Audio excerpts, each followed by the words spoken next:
à l'invitation de Rémi Tic, notre maire, monsieur le maire de Florange. Merci d'avoir répondu à son invitation pour le lancement de sa campagne municipale de 2020.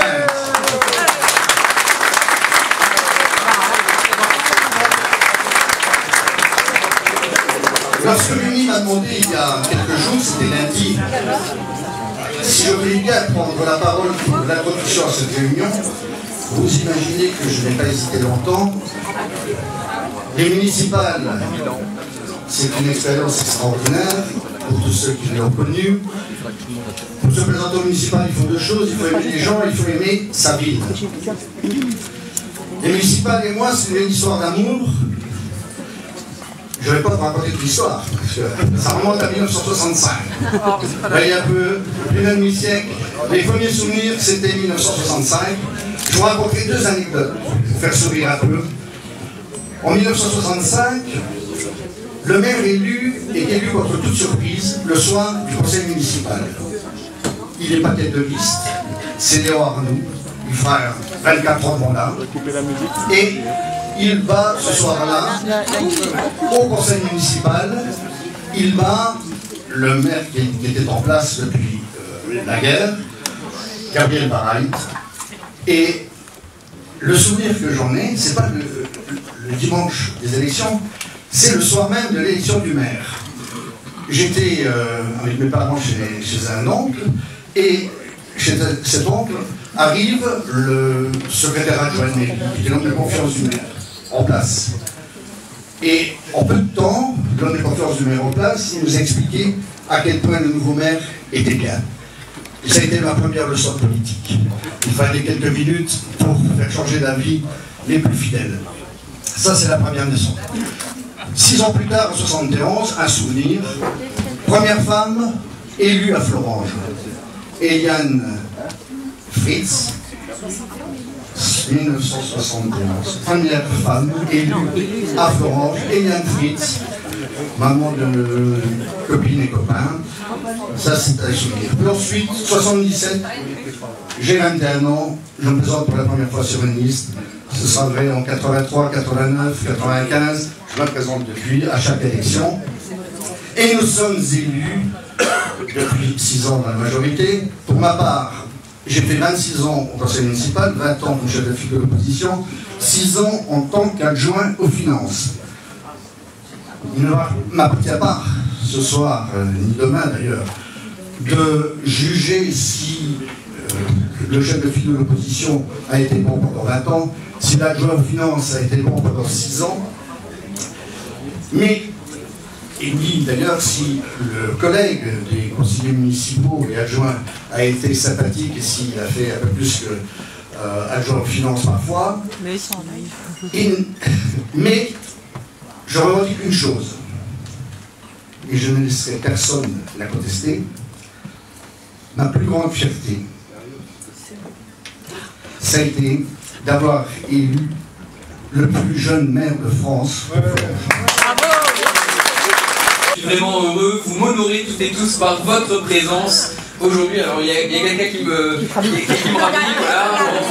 Vous avez bien vu, on a des habits qui ont été improvisés aujourd'hui.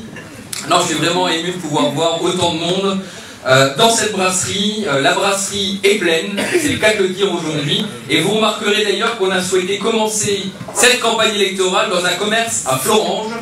Ça nous semble important de faire fonctionner le commerce local. Et je fais une petite remarque. Regardez nos tracts qui sont imprimés à Florange, c'est pas le cas de tout le monde dans cette ville. J'espère qu'il y a parmi vous beaucoup de personnes prêtes à nous aider par la suite pour créer ensemble l'avenir de notre ville. Parmi vous, il y a beaucoup de proches, il y a ma famille, il y a des amis de toujours, il y a des colistiers de la majorité municipale actuelle, il y a des militants du comité de soutien, le FLOMOVE, qui a essayé d'être le porte-parole de l'action de la majorité depuis des mois et maintenant des années. Et il y a également des colistiers de la nouvelle équipe municipale qui se lance et que nous aurons l'occasion de présenter au fur et à mesure de cette campagne. Mais toutes ces personnes, je tiens à commencer mon discours en leur disant un très grand merci. Un très grand merci.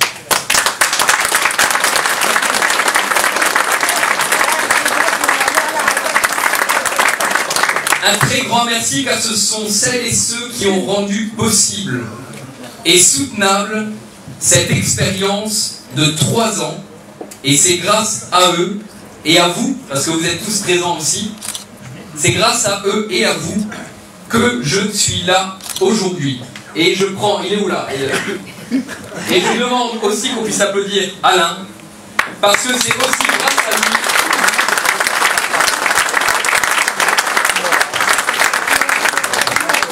grâce à un retraité de la vie politique affiché qui a fait confiance à la jeunesse, que je suis là devant vous aujourd'hui et que je vous embête depuis 3 ans. C'est grâce à lui, c'est grâce à eux, c'est grâce à vous que l'idée folle d'un maire jeune, d'un maire qui a 22 ans, a été possible. Vous m'avez fait confiance et c'est ça le plus important. Vous m'avez fait confiance depuis tant d'années et vous avez permis de m'élever d'une certaine manière. Mesdames, messieurs, ça fait maintenant donc 3 ans, j'ai dit que j'ai eu, grâce à la confiance de tous mes colistiers, en 2016, cette chance d'être élu. Élu au sens noble, c'est-à-dire à votre service, les Florangeoises et les Florangeois. À certains moments, je ne vais pas vous mentir, ça a été parfois compliqué. Et je me suis senti jeune. J'ai été parfois très jeune, mais je me suis... c'est pas une question d'âge, de se sentir jeune. C'est bien plus que cela, parce qu'il faut rentrer dans le costume de maire. Et quel costume? Le costume est extrêmement large. Voilà. C'est une question de perception. Il est extrêmement large et il a fallu quelques mois, je l'avoue, pour que je sois taillé aussi large. Et c'est pas à cause des apéros, je vous le rassure. Ni des croissants. Mais par contre, il a fallu rentrer dans ce costume de maire. Et je crois avec modestie qu'au fur et à mesure des mois, le costume s'est petit à petit ajusté à ma taille. Je crois que je peux dire aujourd'hui que j'ai prouvé aux Florangeoises et Florangeois qu'on pouvait être jeune et engagé, qu'on pouvait être jeune et compétent, et surtout qu'on pouvait être jeune, avoir 22 ans, et pouvoir gérer et savoir gérer une commune de 12 000 habitants, une collectivité de 200 agents publics, et un budget de 14 millions d'euros. De 2014 à aujourd'hui, vous devez le savoir, notre équipe municipale a réalisé près de 95% du programme sur lequel nous avons été élus en 2014. L'ambition pour Florange, de l'équipe municipale élue en 2014 alors, s'est révélée et nous avons tenu nos promesses. Mais il y a aussi une deuxième partie de ce bilan que je revendique ce soir. Il y a le bilan de la majorité et il y a également mon bilan depuis 2016. Ce bilan, depuis 2016, que j'ai effectué avec l'ensemble de l'équipe municipale, bien évidemment. Tout jeune élu à la tête de la commune, tout d'abord. La première des tâches, et on n'y pense pas forcément quand on regarde le poste d'un maire, la première des tâches, et non pas la moins ardue, a été celle de relancer une machine qui est un petit peu grippée. Je parle bien sûr de l'institution communale, de relancer un service public. Beaucoup de citoyens et même les agents de la ville le savent. À un moment donné, la ville semblait grippée. Depuis au moins une décennie, il y avait une impression de désorganisation généralisée du fonctionnement du service public aux Florangeois. Je le précise tout de suite, ce n'est pas la faute des agents, bien évidemment, c'est la faute de l'organisation. C'est la faute de la gestion de la collectivité elle-même. Il n'y avait pas de hiérarchie. Il y avait des ordres, puis des contre-ordres, puis des contre-contre-ordres. Il n'y avait pas de communication interne, aucune fiche de poste, pas de réglementation, ou alors un règlement obsolète, aucun moment de convivialité entre les services, et encore moins un esprit d'entreprise à l'intérieur de cette collectivité qu'on nomme Mairie de Florange. Bref, une sorte de chaos interne et il fallait remettre de l'ordre. Remettre un ordre pour que le service aux Florangeois continue de fonctionner de manière saine et efficace. Et surtout, et je crois que c'est ça le plus important, créer de la confiance. Créer de la confiance, c'est ça le plus important, même quand on gère une entreprise. Créer de la confiance entre la direction, les élus, et les salariés, et les agents publics de la ville. Donc il a fallu travailler pendant 18 mois.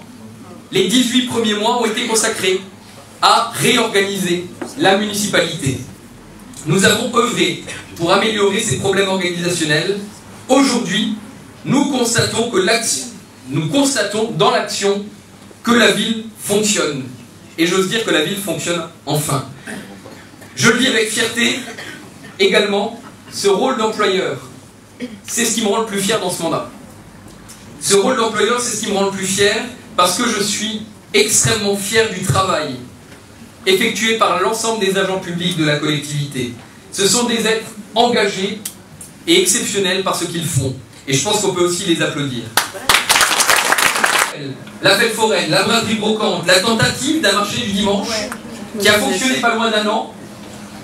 Ce fut un échec, mais on a tenté. On a essayé de faire bouger cette ville. La multiplication par 2 des commémorations patriotiques, la politique d'animation pour les seniors. On a réinvesti le 14 juillet comme une fête patriotique. Ça, j'en suis aussi particulièrement fier. Les estivales de Bétange, des initiatives comme Bétange Plage, plein de petites choses qui ne coûtent pas forcément grand-chose, qui est que de la coordination des acteurs présents sur le territoire, mais qui font un bien fou. Qui font un bien fou pour animer, pour réveiller cette ville de 12 000 habitants. C'est une conviction de ma part que la ville ne doit pas rester passive à gérer un budget.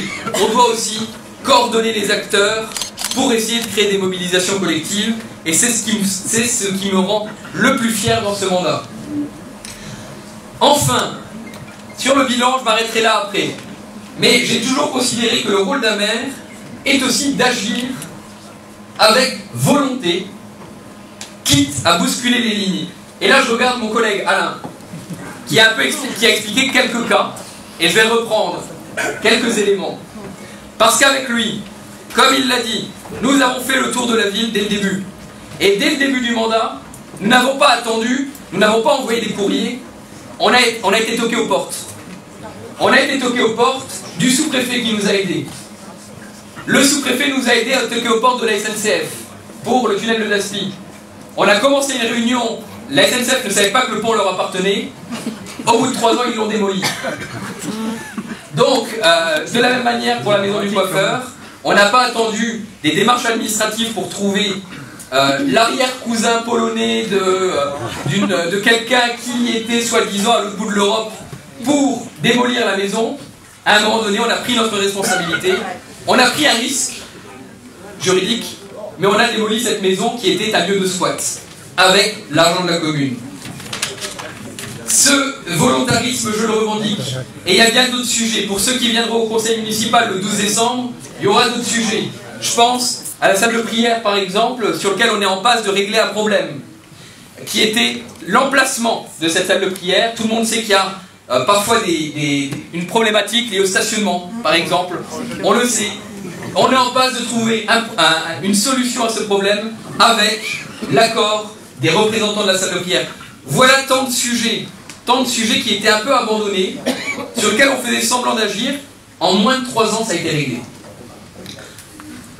Bon, mesdames, messieurs, vous suivez encore? Vous n'êtes pas encore assoiffés? Ah, certains le sont. Donc, je vais résumer, ça va venir, ne vous inquiétez pas. Tout le bilan que je vous assène, vous le vivez au quotidien, donc je ne vais pas être plus long sur le bilan. Il y a bien des choses à dire et on aura l'occasion de vous expliquer de manière... S'il vous plaît. On aura l'occasion d'expliquer et de détailler ce bilan dans d'autres réunions publiques. Mais par contre, je pense que vous n'êtes pas là seulement pour parler du passé. Aujourd'hui, on est là pour parler de l'avenir. Et donc, mesdames, messieurs, je vous ai tous invités aujourd'hui. Vous êtes tous venus en tant que curieux ou en tant qu'observateurs pour entendre une annonce. Et donc, je vous annonce aujourd'hui que oui, Mesdames, Messieurs, fort du bilan de la majorité municipale, mais aussi de mon bilan personnel en tant que maire, j'ai fait le choix de me présenter devant vous, les électeurs de la commune, en qualité de tête de liste aux élections municipales du 15 et 22 mars 2020.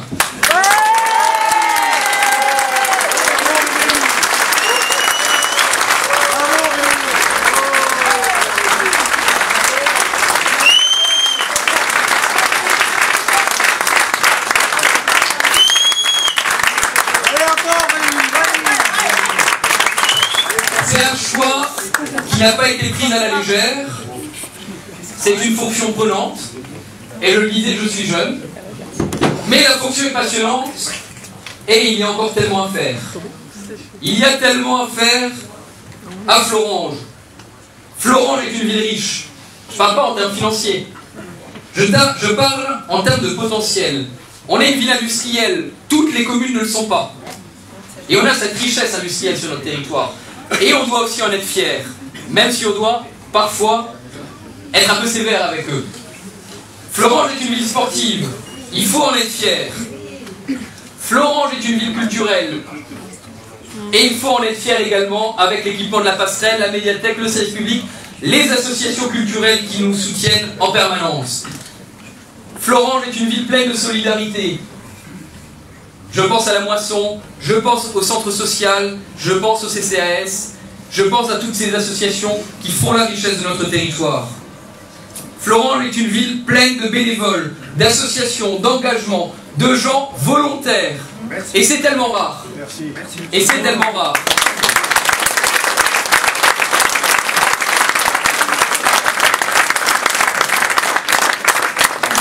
Tant de villes de notre taille aimerait avoir la richesse de notre territoire. Et je pense qu'il faut être fier de notre ville.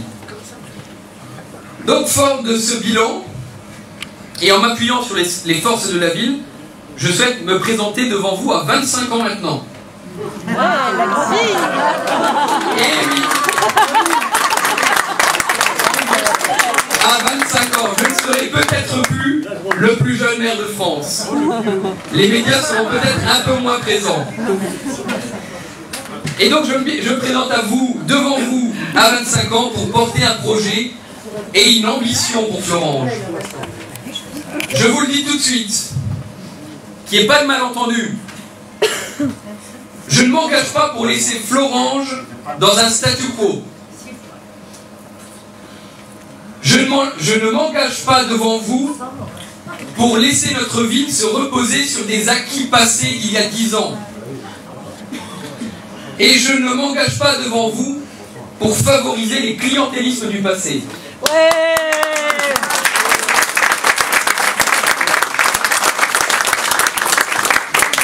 Mes chers amis, j'ai trop entendu, dans mes 3 ans de mandat, des Florangeoises et des Florangeois me dire « Famex s'est métamorphosé en 20 ans. Terreville s'est métamorphosé en 20 ans. Uckange s'est métamorphosé en 20 ans. Lutz a été propulsé les 20 dernières années. Et Florange a stagné. Et Florange a régressé même en termes de réputation. C'est pourquoi je me présente devant vous, les Florangeois, comme un maire qui veut moderniser. Un maire qui veut continuer à moderniser et proposer une ambition à cette ville. Cette ville doit continuer à valoriser son potentiel comme nous l'avons fait ces dernières années. Je demande aux Florangeoises et Florangeois de me faire confiance pour réaliser un rêve de beaucoup de Florangeois, celui de créer les conditions pour que Florange puisse développer un véritable centre-ville.